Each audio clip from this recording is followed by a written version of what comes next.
Hey, bonjour, my farmtastic friends. Farmer Phil here. Our little corner of God's country was hit last night with a power failure. And seeing how the air was a little nippy, Stephanie asked me to fire up the wood stove. And like every good farmer, I've always got a huge stack of farm papers right next to the wood stove to start the kindling. And I got lost reading one of the papers that came out sometime this past winter, sometime in January or February.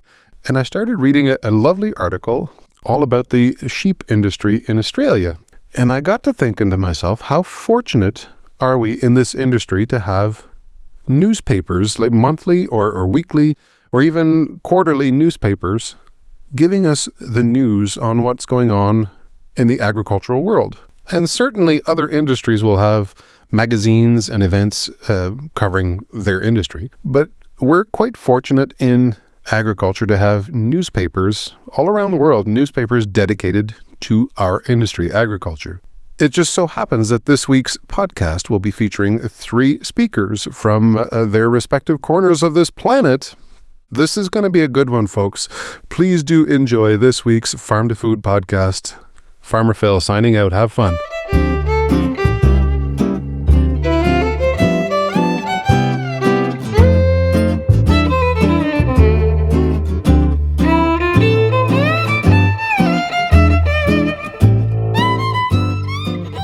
Welcome to the Farm to Food podcast. I'm Hugh Maynard, publisher of the Gleaner newspaper, the team that brings you this podcast every 2 weeks. The theme of this episode is Agriculture Without Borders, a world tour. Agriculture may be local, but the forces shaping farming today are increasingly global, from trade and climate pressures to food security, politics, and of course, consumer expectations. In this Farm to Food episode, we bring together agricultural journalists from Canada, Ireland, and Jordan for a global roundtable on what's happening in their regions and the biggest challenges facing farmers across the globe and what the coming months may hold for the agri-food sector worldwide, of course. So welcome, everybody. Thank you. Nice to have you here for this first world tour. We have Owen Roberts from Guelph, Ontario, who is a long-time agricultural journalist and has had his feet in both sides of the Canada and the US border, most recently teaching agricultural communications at the University of Illinois. We have Rachel Martin from Belfast in Northern Ireland, working for the Irish Examiner, and so covering all of Ireland, as well as its connection with England, UK, Brexit, and the EU, which is quite a territory to cover. And Farah Atiyah, who is from Amman, Jordan, working in the media in the Middle East and covering agriculture, environmental, and other issues related to the landscape. So, welcome everybody. Yeah, thanks. Nice to be here. Nice to see old friends again. Yeah. So yes, we've met on the international scene. That's how the connection comes about. So this is going to be the first of a regular feature on Farm to Food, where we touch base with different agricultural journalists and communicators around the world to look at the perspective, because it is, as we found out most recently with both the Ukraine and the Iran conflict, it's a global industry, right? And if there's conflict, disruption, or other factors, it's a ripple effect around the world. So just let's kick off quickly with if you had to describe the mood in agriculture in your region right now, well, we'll say in one sentence, but perhaps elaborate a little bit more. So, and what's driving that mood? Let's start with you, Owen.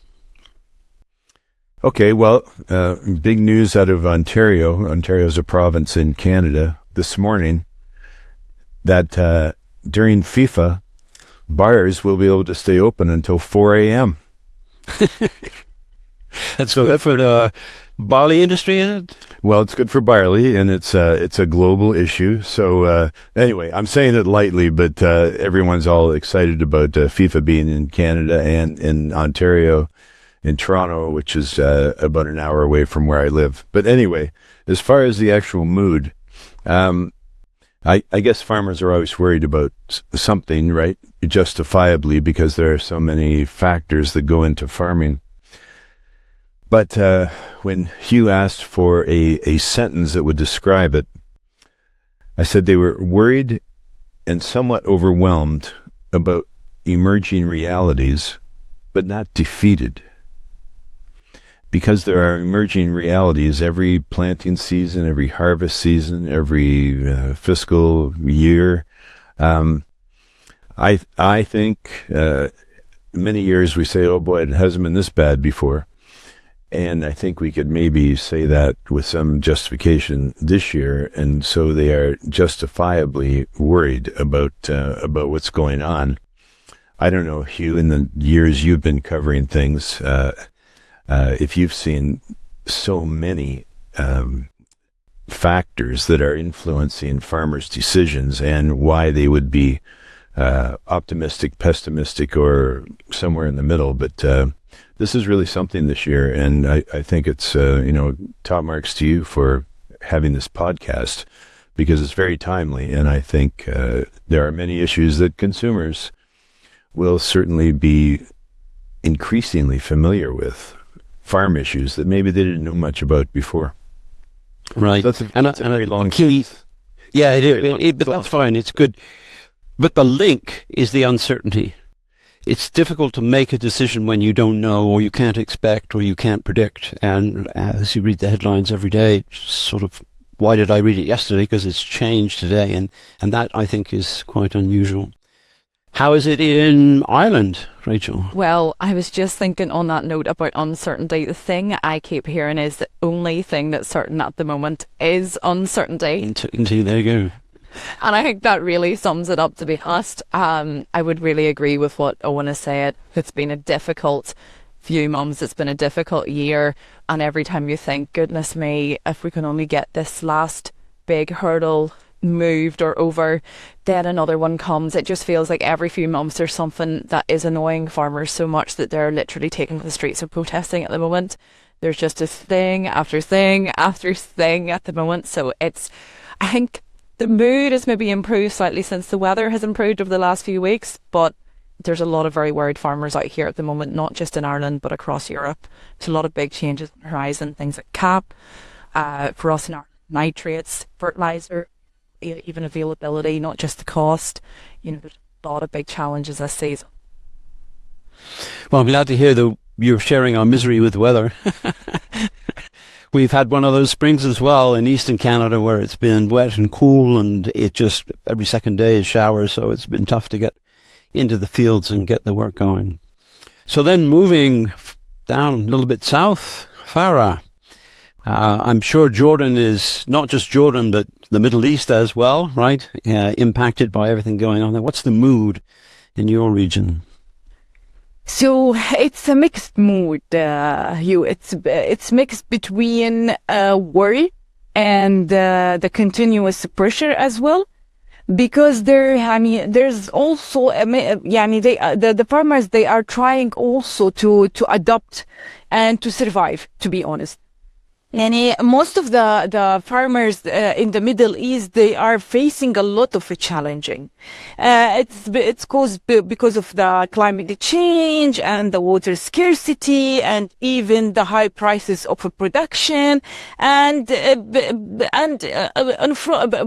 beside of all that, it's also the geopolitical issue and unstable in the region as well. Because of the war and the Iran and the other things that's happening around. So it's affected the supply chain, and it's raised the prices of the food as well here in the Middle East. And at the same time, there's like a concern from not only the farmers, the people here as well, about the food security. And if the let's say agriculture sector, it have this kind of let's say the sector can be survived, or the farmers can be survived with all these kind of limited resources and the pressure, the economic pressure that it's being raised since maybe more than 5-6 years ago. So this is the situation in the Middle East. It's still unstable, to be honest. Yeah, we may complain over here in North America, but the situation in the Middle East is not comparable, really. Just a little of a digression from the one thing. The Middle East imports a lot of food, even with farmers on the ground. Canada imports some too, and so does Ireland. But we are exporting nations in large part. So, how is the import of food being affected in the situation in the Middle East? It's been actually affected, especially with the geopolitical situation, because of unstable political situation, and because of also of the war. It's made the issue of the food security, it's more sensitive in the Middle East, because it's being, most of the people, they realized that they are vulnerable to importing most of the let's say the product from outside the countries, and especially when it's come let's say to let's say vegetables, or even the other sensitive products such as seeds, for example. So within any kind of these sensitive political situation, it's directly affected the sector with like high prices, because of what it's happening in Iran war and American-Israel-Iran war. If you remember, most of the ships, it's been there's no how can I say it? The planes and the ships, it's been stopped, and there's no any kind of importing from outside. And Jordan, they have limited resources, and the Arab countries as well when it's come to the agriculture. So it's made like the supply chain, it's a little bit unstable, and it's been raised with the energy costs, and even the shipping cost as well. And here also, it's in Jordan and with other Arab countries as well, it's been actually affected not only from the geopolitical, like I said, because it's like we are affected from the water resources as well, with the climate change and the drought season, and also it's affected the let's say the agriculture sector since the last 3 years, because we witnessed a high drought season. And this season, by the way, it was this year, it was maybe a little bit hopeful for the farmers because of the rainfall, the raising in the rainfall in the Middle East. But still, it's a lot of pressure, including the high number of the citizens and the refugees as well. And don't forget that most of the country, they host refugees.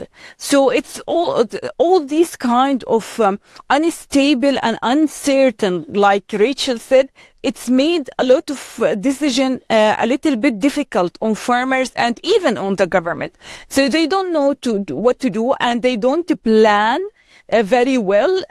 So everything, it's come like them a little bit surprised, and it's and for me, it's they need to be prepared beforehand, and they need to know that this region is unstable, and they need to do like a cooperation between the region. It's not only just the countries need to handle these things by itself. It need to be like a regional cooperation between them. So when it's happening, something happens related to climate change or geopolitical, they can actually adapt with it in the coming years. Yeah. Right. So you said farmers were hopeful, right? The spring was coming, and it's a good job that farmers are hopeful, because there's always something on the horizon. So let's go back around the table a little bit deeper, and this is perhaps an even more difficult question to answer. In Canada, there's east and west, so there's two different agricultural areas. We have a border with the US, the longest undefended in the world. We are desperately seeking partnerships with the EU and China as alternate points of distribution. There's a lot going on. What's the big story in your mind at the moment. I know the weather's always there, but let's not talk about that because we could go on forever. But so in terms of the trade, in terms of the relationship with importing, exporting countries, what's the big story on farmers' minds? I think the big story is the upcoming, and not far away because they start in July, the discussions between Canada, the U.S., and Mexico about free trade.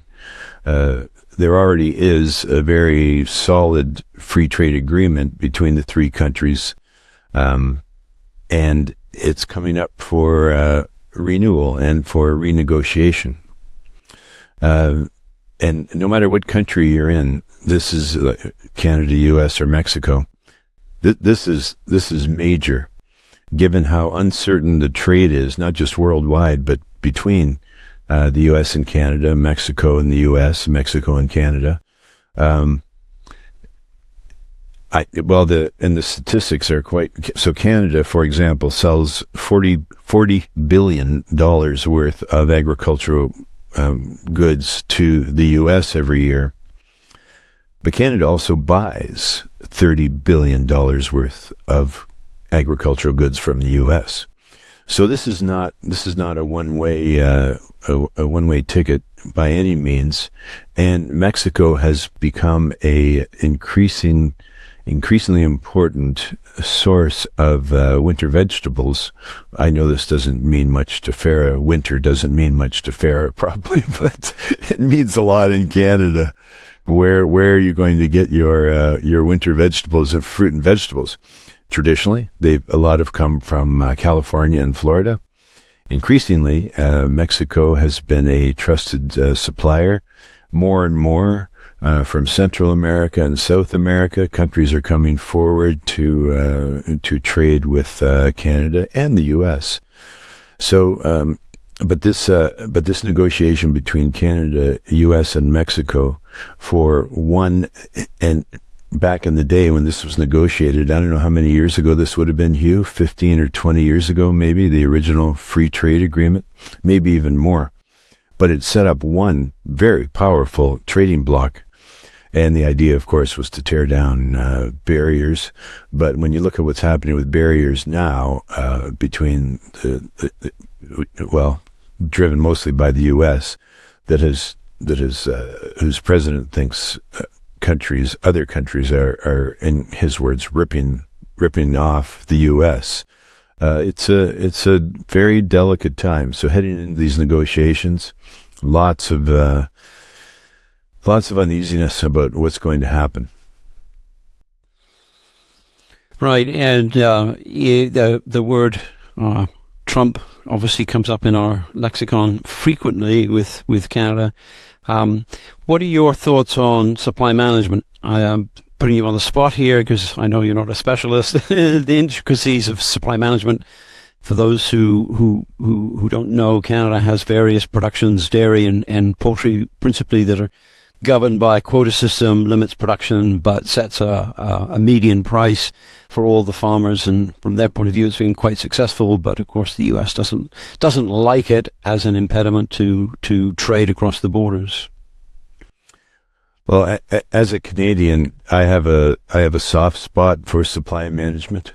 It's really a cultural matter in Canada. Yes, it's a trade matter as well. But the supply management was set up originally to help farmers that were struggling after the war, and then after a few other things that happened, the Second World War, and then a few other things that happened along the way that made some real challenges. And with agriculture being such a foundation of Canadian culture and Canadiana, protecting, do you have the right? Does a country have the right to protect its agriculture when it goes beyond trade issues? It's a big question, and I know there has to be some give and take, and I know it's a sore spot with the U.S. The reality is the U.S. already exports all kinds of dairy to Canada, and dairy is one of the biggest objections that the U.S. has. So there's been a softening, I believe, at the border for products that can that are or are not allowed to come into Canada. I would hope there's going to be some reality injected into the negotiations again. But I can't understand why on the surface. I can understand why on the surface there would be some concern about why should Canada get to protect its borders. Right. Well, like farmers, you sound hopeful. It's hard not to be hopeful reporting on an industry that is hopeful. Hopeful, yeah. So, Rachel, over to Ireland. It's been enormously disruptive with UK and Brexit exiting. And for those who don't know, Ireland exported a lot of produce through the transportation routes of the UK, which all of a sudden became a barrier for paperwork. And, of course, the politics of it have just been a mess from beginning to end. So, what's the big topic that you would single out in Ireland? It's another international story actually this week. It's just a big one for us. I think the one which is really getting every farmer talking at the moment is the news about Brazil. And I don't know if you guys have heard this in your countries, but the big news this week is that the EU has essentially took the first step towards banning produce from Brazil, beef from Brazil, from coming into Europe. And the reason behind this is because of hormone levels that have been detected in the meat and continued non-compliances. So the whole Mercosur deal has been hugely controversial in Ireland. There were protests over this here. We literally had a group of farmers locking themselves in the building of the food promotion board here in Dublin for, I think it was like 30 days, until they managed to make their point. So I think farmers here were really, really worried about the fact that having huge volumes of lower cost meat produced to different standards than what they are currently operating to, which obviously costs a lot of money to reach those higher standards. They were really worried about the fact that that was going to have on their prices and their markets. And beef prices here, they are really sensitive. Like this week alone, we've seen costs come down, our beef prices come down by 10 cents a kilo. Now, if you take that over an animal, that's quite a big drop. And already this season, beef producers have seen around 300 to 400 euros wiped off each animal's value. So look, anything at all which they think is going to have a negative impact on the market, they're really, really sensitive to that.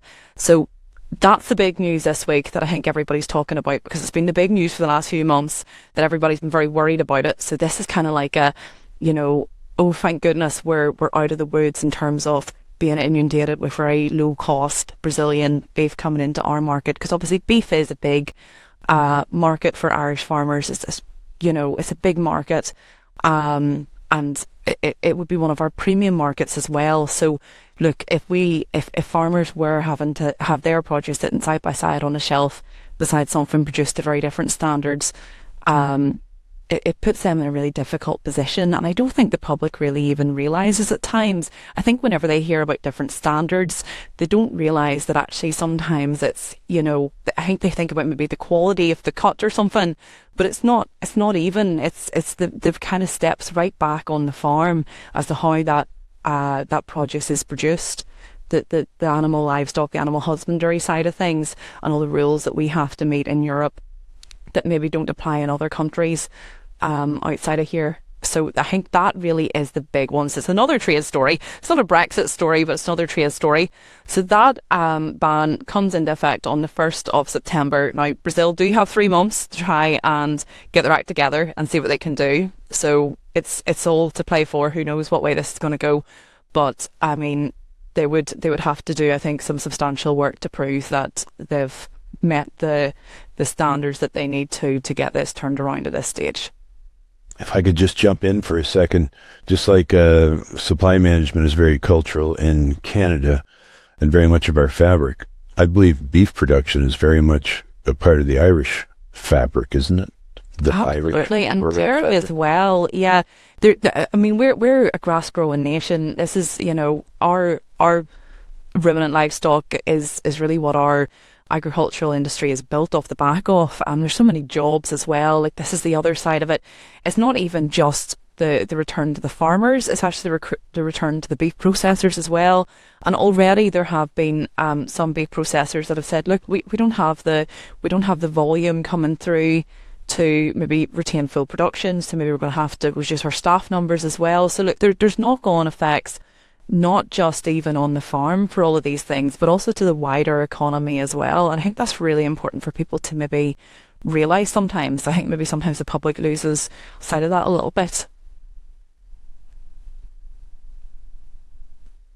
Okay, thank you, Rachel. And going to your comments, Fer, about regional getting together the farmers, is the EU model, would that be good for for the Middle East? I cannot say it's something that we can adopt in the Middle East, but we can learn, like lessons learned from the experience or from EU. But in the end, you know that the Middle East, they have their own special cultural and tradition when it's come to the agriculture and the way of the food and other things. So it's a little bit affected the agriculture sector as well. And I think we have a common challenging in the whole, it's not only in the Middle East and in the whole world, you know that. So I think we can learn from each other when it's come to the experience, how we can adopt and we can make the agriculture sector more resilient, because now the talking, it's being changed in the Middle East. We are not talking about the production, the agricultural production. We are talking about the resilience, how we can be more, for example, using water more efficiency. Let's say how we can protect our food security, especially when it's come to the crisis. And when we face the whole things and the whole challenging in the geopolitical and the wars and what's happening during the past month and the years, actually.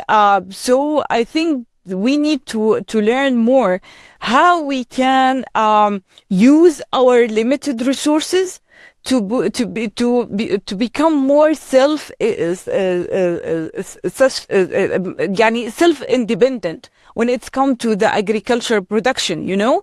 So no need to import anything from outside. Yes, some of the Middle East countries, they export as well to the EU, I think. Some of the countries, for example, Jordan, they export some of vegetables and other kind of agriculture products. But in the end, we need to rethink about how the look of the planning, it's need to be look like when it's come to make our countries become more stronger in the food security. So I think also we need to think about technology, because the main big issue for the Arab region, how to depend or to use the new technology, but for educated the farmers, how to use their lands, how to try to go with the new methodology of the smart agriculture now, and the smart product that it's adapt with the climate change, for example, because this is the most also a concern for the governments and for the farmers as well.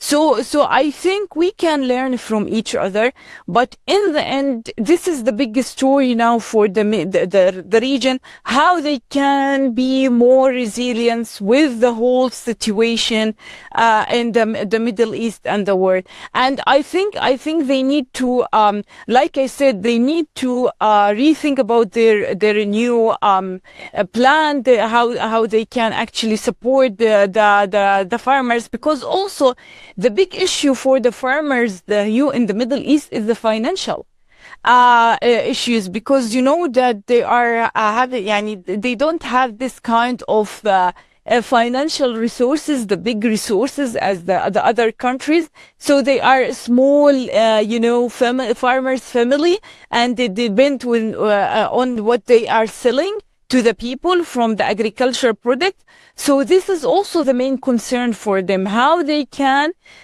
still protect their living life in the whole countries, in the Arab countries.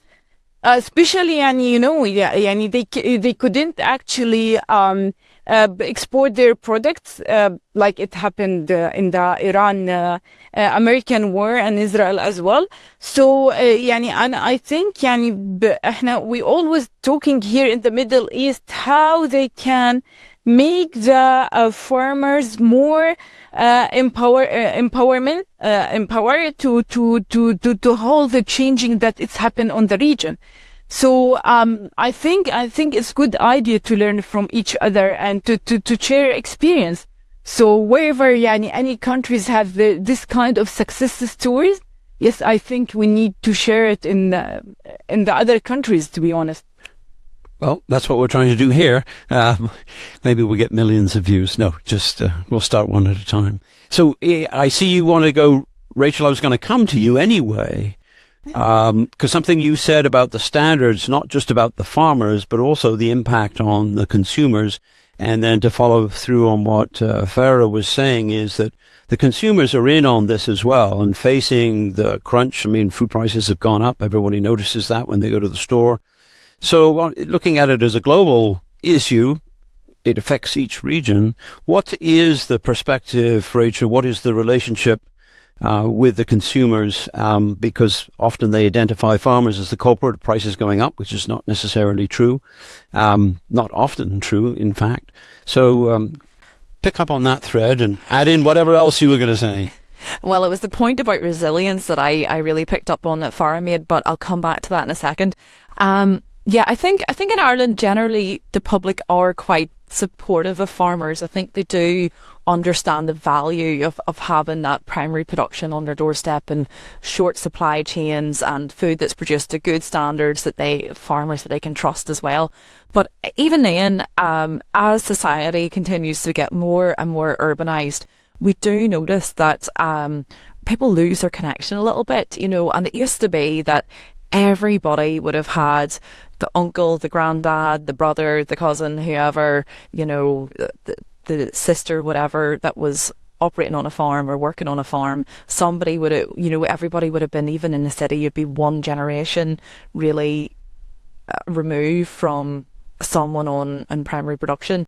But that even in Ireland is changing. It is getting kind of further and further away. In fact, one of the charities this week, a charity called Agri-Aware, they do some really, really good work actually on this topic, which is connecting the public with farming and just raising awareness of agri issues. They had released a survey which has said, I think it was maybe like just over half of kids hadn't, and I'm kind of remembering the figure from a story that I edited this week, so forgive me if I'm not quite right in this, but I think it was over half of kids hadn't seen a cow being milked before, and that's in a country where dairy is our big enterprise here. Like, that's quite shocking, to be totally honest with you. So what they were doing to kind of combat that was to hold a couple of farm visits, or several farm visits this month, and bring thousands of kids to see, primary production on farms, which I think is a really, really good way of trying to get that connection going.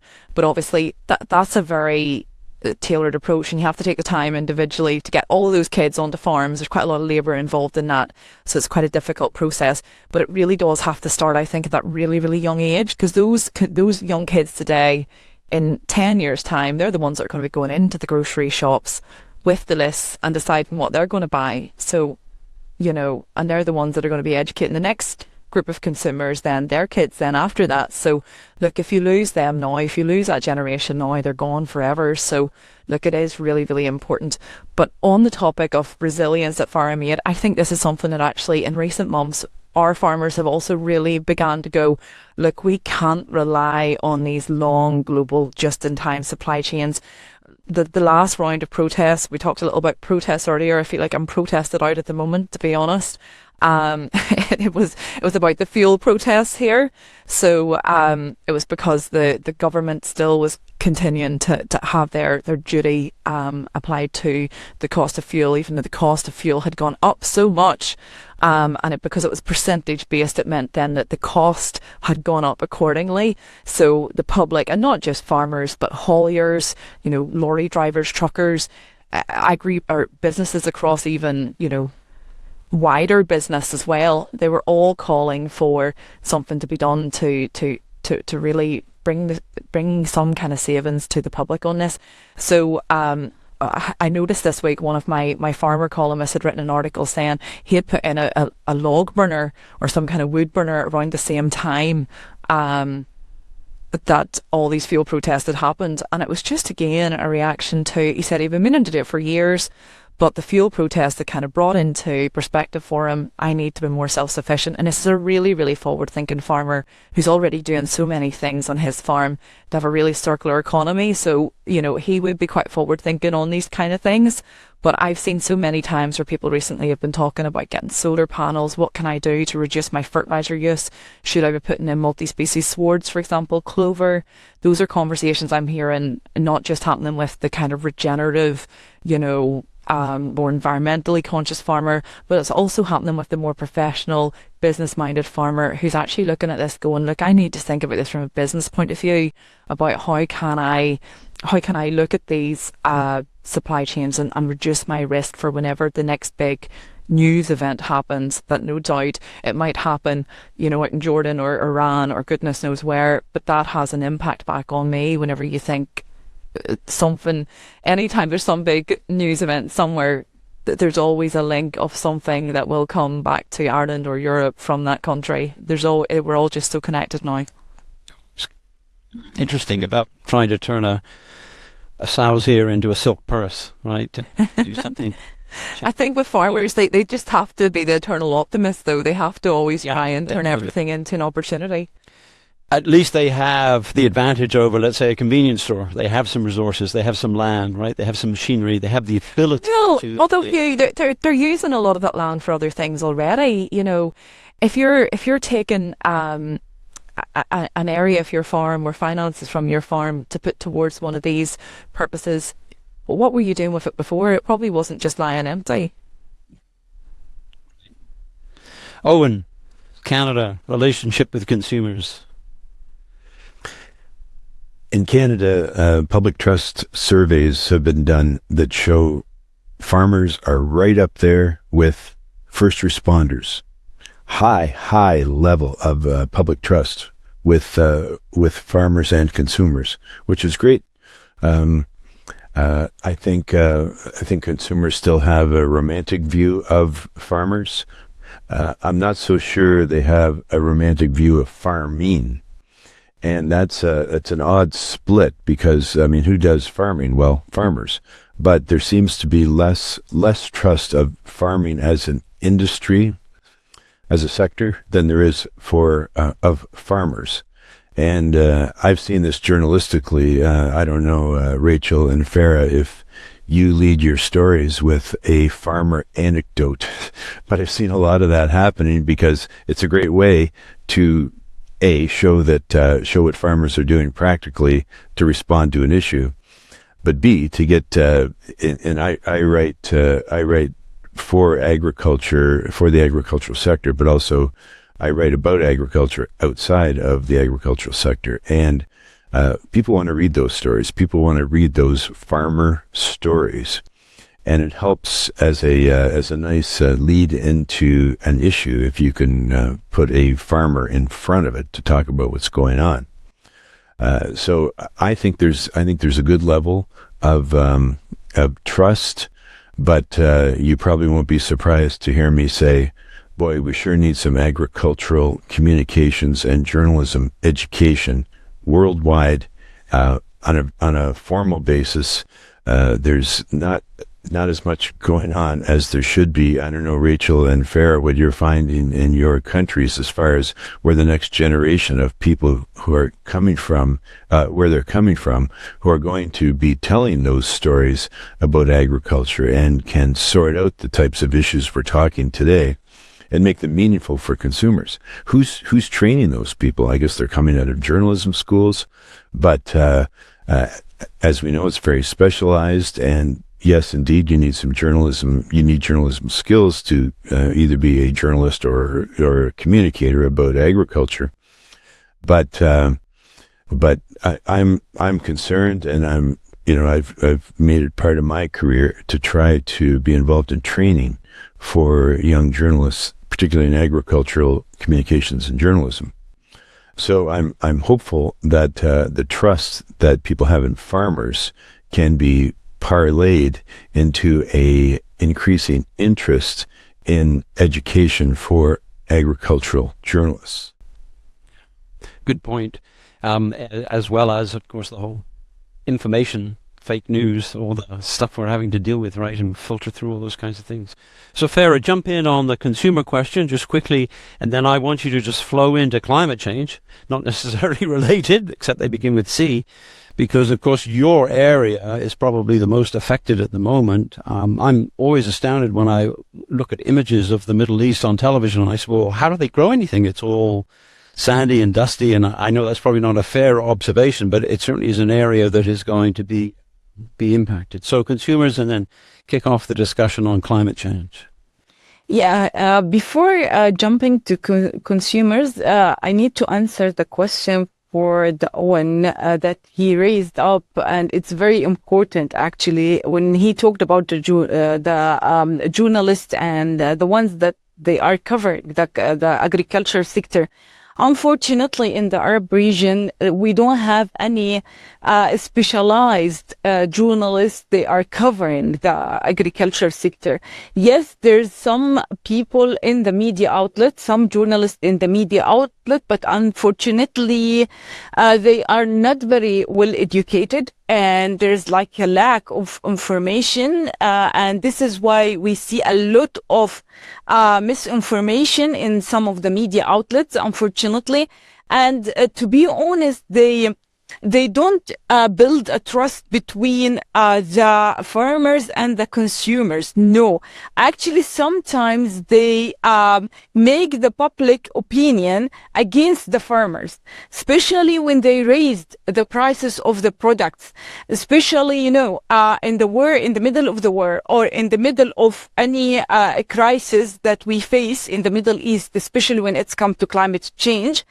The farmers, they start raising the prices of the products that it's being sold for the consumers.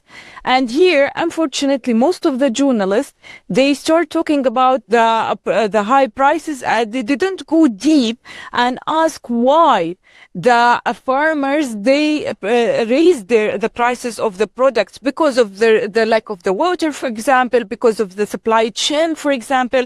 So most of the people, they start not to trust the farmers, and they think that they are greedy and they need just to take money from the people because they need to make more profit from their products, especially in the season.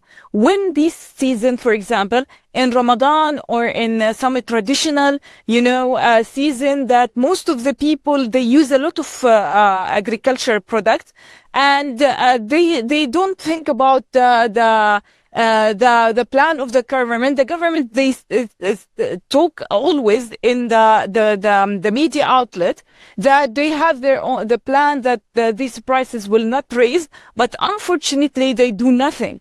And also this make a lack of a trust between the public people and the government and the farmers as well. So unfortunately, this is why we need a journalist who do like an investigative report. They ask questions and they put the challenging that the farmers, it's being faced during the last couple of years because of all these kind of crisis. So, and then they put like the fact on the front of the people, so they get the support from the public opinion as well. So I think we need more training on that. We need also to train the chief and editors, because also the policies and the priorities for the media outlets, it's changed. Most of them, they take care about the economic and the political, because this is the whole thing, the priorities of the region as well. So I think we need to work on that a lot, Owen. So yeah.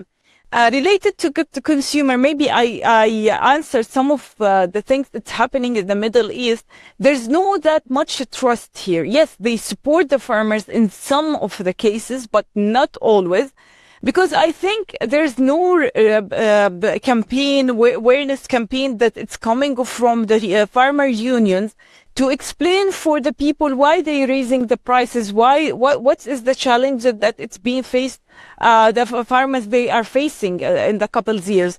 So I think this lack of trust also, I think also we need to raise the awareness of the people, the consumers themselves, because they don't know how to deal with the agricultural products. We have a food, waste food, and we are the highest number in the world, the Middle East.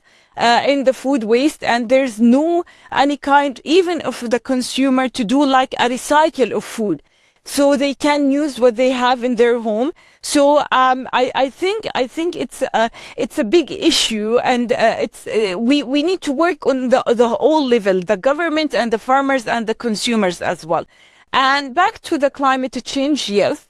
Unfortunately, the region they are it's facing, the whole countries actually a big impact of climate change, starting starting in the high rise of temperature, and it's been recorded the highest actually temperature in the whole world, most of the countries in the Arab region, and it's from the WMO, the word. I forget the name of the organization that they are recording the temperature actually in the whole world, but I'll remember it later actually. And it's been recorded also from NASA as well. So unfortunately also it's been affected by drought. Now we are facing more than couples of years the drought, it's been raising up for the more than 50%. In the last actually years. So also we are facing the water scarcity as well. You know that Jordan, for example, they are the poorest country in the world in the water, and this has also affected the agriculture sector. And so I think now there's a lot of let's say policies, and there's a lot of, let's say, strategy for adaptation with the climate change, especially for the agriculture sectors. This is a good thing that it's been implemented by the government and the ministries of agriculture in the region.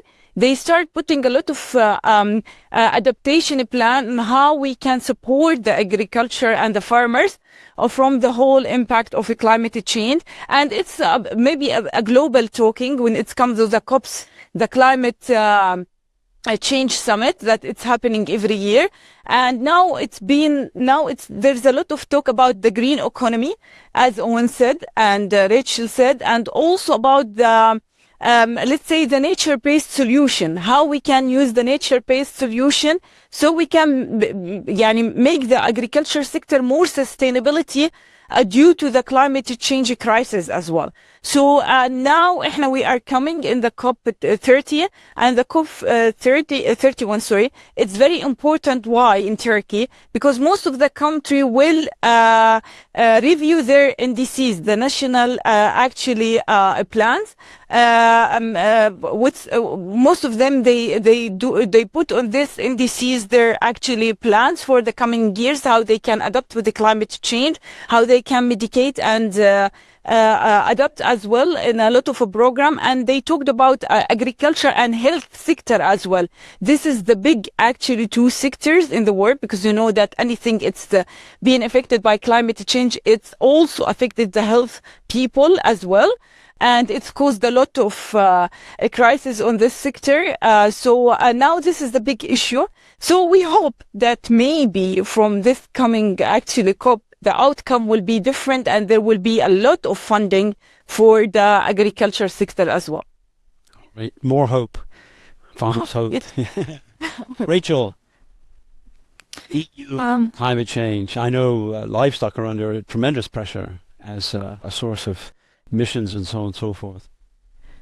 Yeah, I think it's the same story around the world. I think that's something that a lot of the time, whenever we get together with our IFAJ colleagues, our international colleagues, we notice that it's the same pressures that come up in different countries that everyone's really dealing with. And I think, yeah, look, there's certain things in common that we have. And one of the big ones is that everywhere I think farmers do feel like they're kind of under the spotlight whenever it comes to things like emissions and pollution and everything. Not that any other industry or sector would ever create any gases or whatever.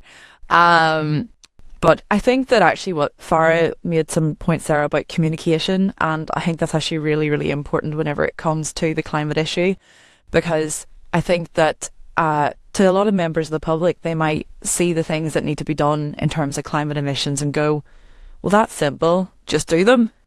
But from the farmer's point of view, they go, well, hang on a minute, where am I going to get the money to do this? Where am I going to get the land to do this? Where am I going to get space to do this? How am I going to still pay my family's bills? How am I going to afford to send my kids to school, to feed my family, to put a roof over our head? You know, or even maybe sometimes the practicalities of things. Like there's a lot of these things that really sound really, really, really good in a scientific paper. But whenever you try to put this into practice on a farm, oh my goodness me, you go, no, that would never work for me, and this is why.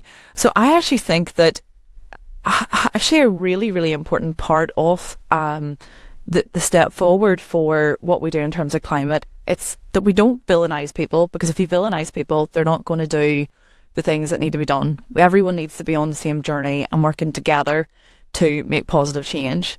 But we also need to have a bit of appreciation for how hard some of these measures really are. And I think that is where, for me anyway, the importance of for farmers to tell their stories a little bit better. And for us as people working in the agri-media industry, we need to, you know, also tell that story about, look, you know, these are very noble things that we all want to achieve, but this is actually what we're up against. And it's you know, it's a journey we need to do, but it's not an easy journey, and we need to support our farmers in. Yeah, it's a very complex issue. It's not simple and straightforward at all. Oh, and what's the situation in Canada? Well, Canada has always prided itself in being pristine and green, and that's always been a marketing slogan that has been used here. The Canadian government tried to jump out in front of carbon emissions several years ago, instituted some very, I guess, hasty policies, and really got hammered for it. Didn't consider farmers enough in the equations that they were coming up with. And as Rachel said, how can this be resourced for farmers? We impose, or society imposes, governments impose rules on them, and then without any consideration or minimal consideration for how these rules are going to affect their bottom line. So on that, I don't know about you, but here it feels like farmers really do want to do the right thing, but there's challenges in the way. You know, I don't think that you'll speak to too many farmers who go, oh no, I don't want to do that, or I can't be bothered. Sure. Yep. I agree with you, and I think a case can also be made that farmers, when it comes to sustainability, farmers have always been sustainable. But that's a story that needs to be told as well, is how our farmers, I mean, they've been working hard to keep the price of food down for forever. And that's another story that needs to be told, I believe. Something I find interesting about climate change in Canada, anyway, and in parts of the US, I guess, that are cold, is that they're getting warmer. There's more opportunities. Then these are, you know, small heat unit changes, but keep moving north, and that's really where research comes in. And I think that's what we've all talked about here as well, is the opportunity for farmers to capitalize. And it sounds like it's taking advantage of a situation, but if the climate is changing, then is there the possibility to grow crops in a higher heat unit area in Canada than has been the case before? It's not that easy. There has to be fertile land and all the other good stuff. But we know that if it's grazing land, for example, can there be more grazing land opened up in the north? Because, as you know, we have a lot of north in Canada, and there's a whole area that could be opened up without sacrificing other environmental considerations. So is that a possibility? Well, that it is. I think it is anyway. And research is looking into that now. Okay, so yes, it's a complex issue. There's many different things that can be done. My area, for example, absolutely no question, the climate has changed, that there are more heat units. We're growing more corn, more soybeans, more crops that would have been considered marginal. And so that's the positive side leading forward. So as we wrap this up and we look forward over the next 6 to 12 months, what's the one thing, as I like to phrase it, what's the biggest risk? What's the greatest opportunity? What's being overhyped? What do you see over the next 12 months in your region? The one thing that would either make a big difference or would in fact have a huge impact? Farah. So I think in the couple months, actually, the most things that it will be, the whole people will look at it, and the farmers as well. I think they will continue thinking about the water and the drought actually files. Because this is, like I said, the big issue now for the whole region. And now how they are now trying to do like a kind of cooperation between the countries and the Middle East as well. And they are trying to do like a project between some of the countries, maybe 4 or 5 countries. They come together and they start do some kind of a project in the ground. And maybe because now the big issue that the climate fund office, it's being hosted from Jordan, and this is a good thing actually. And so now there will be like a planning for the farmers to benefit from these climate funds, that it will be actually located for the region. And they will be more thinking now about how we can adapt with the whole impacts on the future of agriculture and the food security. Because like I said, the rainfall season, it's been changed a lot, and it's put up a lot of pressure on the water resources. So and it's actually reflected the agriculture sector.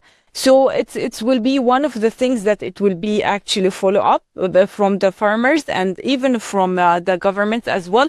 And they will also follow the geopolitical issue, because they keep their eyes if there's something will happen again, and it will be affected on the supply chain and even in the shipping. Within the whole, still unstable region. So, and they will maybe follow up how they, like I said, make themselves more resilient when it's come to not raising the high prices of the foods or the energy or even the seeds and other things. So I think this is the main things that it's been now the region talking about, and even the media outlet.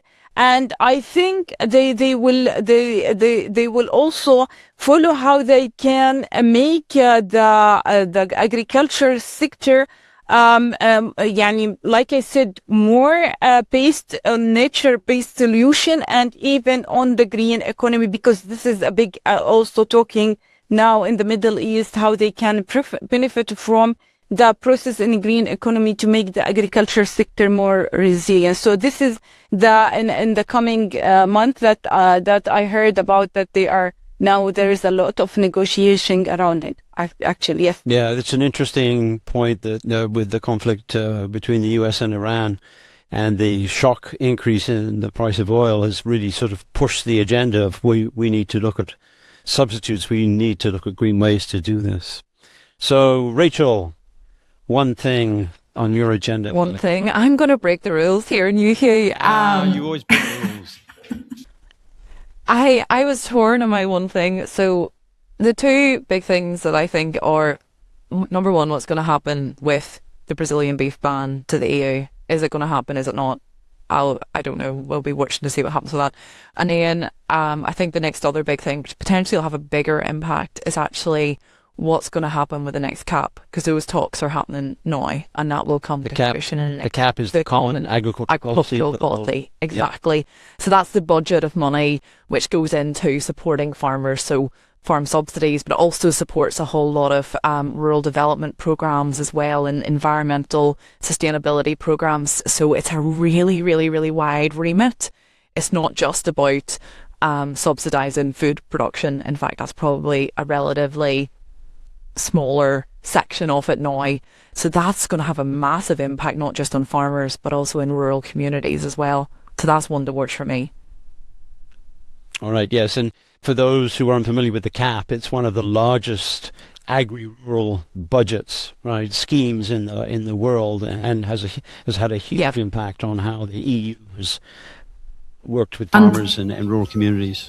And they set that for several years at a time. So look, whenever they put that into place, it's not just for 1 year, it's actually for 3 years. So look, it's not just going to have impacts for this year or next year, but for several years. And then usually once it starts down one path, then the next CAP tends to build on the one that came before. So it tends to be a longer journey once one is announced as well. So there's no CAP in Canada? Not yet.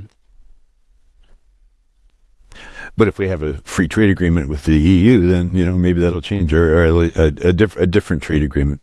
So besides inputs, I would say trade, because Canada is such a major trading nation. As I mentioned earlier, the Canada-U.S.